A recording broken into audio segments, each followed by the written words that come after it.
The CEO listened quietly, each word carving a wound inside him. He had built a life where problems were numbers, challenges were contracts, and pain was something other people felt. But now pain had a face, two faces. He arranged for the mother's proper treatment, nutrition, and temporary housing. But the child, she followed him everywhere in the hospital, holding his finger like it was the only thing anchoring her to safety. He found himself smiling, a rare emotion he had forgotten he was capable of. One evening, as the girl sat beside him eating the warm meal he brought, she said something that shook him. "You're very busy, right? People like you don't stay. Everyone leaves." She said it casually, like it was a universal rule she had accepted long ago. He didn't answer immediately. But when he did, his voice was softer than ever. "I'm not leaving." And he kept his promise. Days passed. He took the girl to school, talked to social workers, arranged financial support for her mother. He visited daily, even when meetings piled up and shareholders demanded his attention. Every time he walked into the hospital room, the girl's eyes lit up and her mother's shoulders relaxed. A space that once smelled of fear slowly began to feel like hope. People around him began noticing the change. His assistant whispered, "Sir, you smile more now." He had never realized he had stopped smiling. His board directors questioned his sudden involvement in charity projects, but he didn't care. He was learning something priceless, that a life full of money but empty of humanity was the real poverty. One night, when the mother was discharged and standing on her own feet for the first time in weeks, she approached him with trembling hands. "I can never repay you," she whispered. He shook his head. "You never have." She asked him one question, the one he had secretly hoped for and feared at the same time. "Why did you help us?" He thought for a long moment. Then he answered honestly, his voice thick with emotion. "Because once someone didn't help my mother. And I lived my whole life pretending I wasn't still that boy." The mother's eyes softened. The little girl hugged him tightly, arms wrapped around him with all the trust in her tiny body. "You saved us," she whispered. But he knew the truth. They had saved him too. They had saved him too. He made sure they had a new home, a safe environment, and a fresh start. But even after everything was arranged, he visited often, not out of responsibility, but out of love. He didn't know he had left inside him. Months later, at the girls' school event, she stood on stage holding a drawing of a man in a suit, holding the hand of a small child. "This is my hero," she said proudly. The CEO felt his eyes sting as the audience applauded. He had received awards, honors, and trophies throughout his life, but nothing compared to the smile of a child who believed in him. As the girl ran to him afterward and hugged him, he realized a truth he wished he had known earlier. Sometimes the people we save end up saving us even more. He wasn't just a CEO anymore. He was something far more meaningful, a protector, a friend, a reminder that even in a world full of darkness, one moment of humanity can rewrite a life. The story that began with fear ended with family. And the man who once lived only for success discovered something greater than power. Purpose, compassion, and a reason to become better every single day. And the little girl who once whispered in trembling fear now spoke with confidence and joy, knowing she had someone who would never let her face the world alone. In the end, the world didn't change. He did, and that was enough to change everything for them.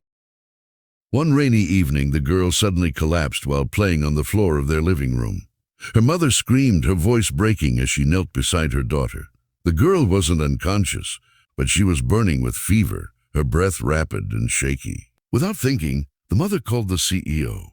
He rushed to their apartment faster than the ambulance. When he saw the girl trembling in her mother's arms, something inside him snapped open like a wound he had tried to seal for years.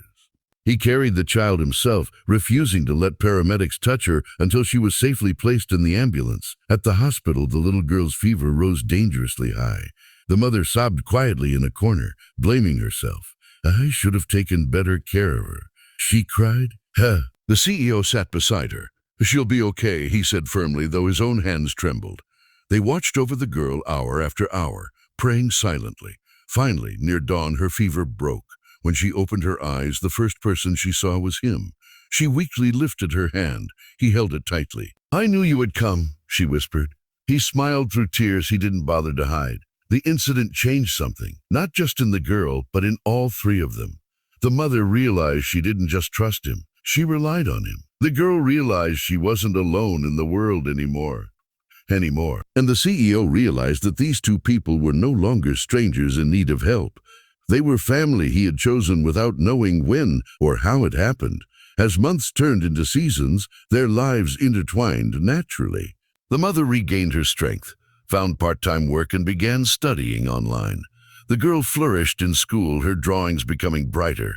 More color, more hope, more smiles. And the CEO, his life transformed in ways he hadn't expected. He left work earlier, spent weekends with them, attended school meetings, and even learned simple recipes so he could cook for them sometimes. His assistants were stunned to see him laughing, genuinely laughing, something no one had seen in years. One afternoon, while the three of them were having lunch together, the girl suddenly said, "Can you stay with us forever?" The mother froze. The CEO looked at the girl, then at her mother. He didn't answer immediately. Instead, he reached out and touched the little girl's head gently. "I'm not going anywhere," he said. The mother's heart raced. Later that night, after the girl fell asleep, she approached him nervously. "You don't have to feel responsible," she whispered. "You've already done enough." He looked at her quietly, his expression softer than she had ever seen. "I'm not doing this out of responsibility," he said. "I'm doing it because I care." She opened her mouth to respond but found no words. He stepped a little closer. "You and your daughter, you changed me." Her eyes filled with tears she didn't want to shed. "A life was cruel to us," she whispered. "I don't want it to hurt her again." He gently took her hand.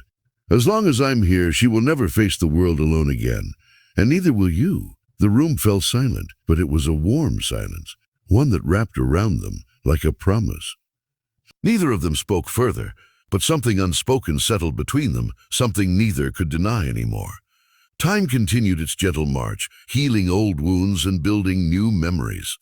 There were still challenges: Bill's health checkups, the mother's anxiety, the girl's fears. But they faced everything together.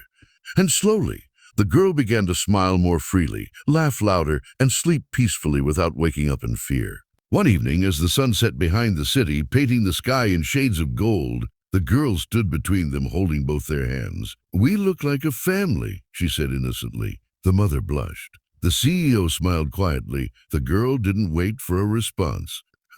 She squeezed their hands and ran ahead, giggling. The CEO looked at the mother with an expression full of meaning. "Maybe she's right," he said softly. The mother looked into his eyes, and for the first time, she didn't look away. "Maybe she is." And from that day forward, the world felt different, not because it had changed, but because their hearts had finally allowed themselves to hope again. The small apartment was no longer just a shelter. It was a home built not from walls and furniture, but from trust, healing, and a love that grew slowly, quietly, beautifully. And the story that began in fear and darkness continued to unfold in light. 3 lives woven together by fate, by kindness, and by the simple, powerful truth that sometimes family isn't something you're born into. Sometimes it's something you find when you least expect it. In the moment someone whispers, "Please don't leave," and the right person answers, "I won't."